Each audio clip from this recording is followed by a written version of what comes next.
Breaking news చూస్తున్నాం. తెలంగాణ ప్రభుత్వ whip Adluri Laxman Kumar ప్రమాదం నుంచి త్రుటిలో బయటపడ్డారు. ఆయన ప్రయాణిస్తున్న కారు జగిత్యాల జిల్లా అంబారిపేటలో బోల్తా కొట్టింది.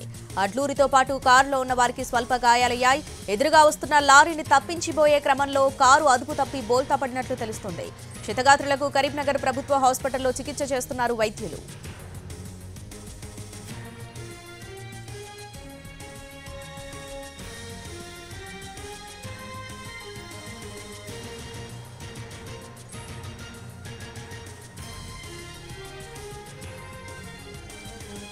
తెలంగాణ ప్రభుత్వ విప్ అడ్లూరి లక్ష్మణ్ కుమార్ ప్రమాదం నుంచి త్రుటిలో బయటపడ్డారు. ఆయన ప్రయాణిస్తున్న కారు జగిత్యాల జిల్లా అంబారిపేటలో బోల్తా కొట్టింది. అడ్లూరితో పాటు కారులో ఉన్న వారికి కూడా స్వల్ప గాయాలయ్యాయి. అయితే ఎదురుగా వస్తున్న లారీని తప్పించబోయే క్రమంలో కారు అదుపు తప్పి బోల్తా పడినట్లు తెలుస్తుంది. ప్రస్తుతం క్షతగాత్రులకు కరీంనగర్ ప్రభుత్వ హాస్పిటల్లో చికిత్స చేస్తున్నారు వైద్యులు.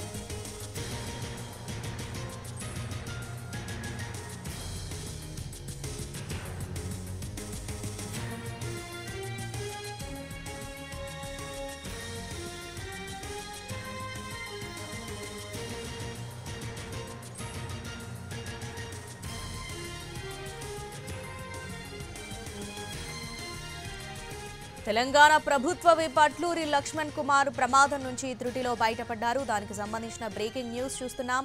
ఆయన ప్రయాణిస్తున్న కారు జగిత్యాల జిల్లా అంబారిపేటలో బోల్తా కొట్టింది. అడ్లూరితో పాటు కారులో ఉన్న వారికి కూడా స్వల్ప గాయాలయ్యాయి. అయితే ఎదురుగా వస్తున్న లారీని తప్పించబోయే క్రమంలో కారు అదుపు తప్పి బోల్తా పడినట్లు తెలుస్తుంది. ప్రస్తుతం క్షతగాత్రులకు కరీంనగర్ ప్రభుత్వ హాస్పిటల్లో చికిత్స చేస్తున్నారు వైద్యులు.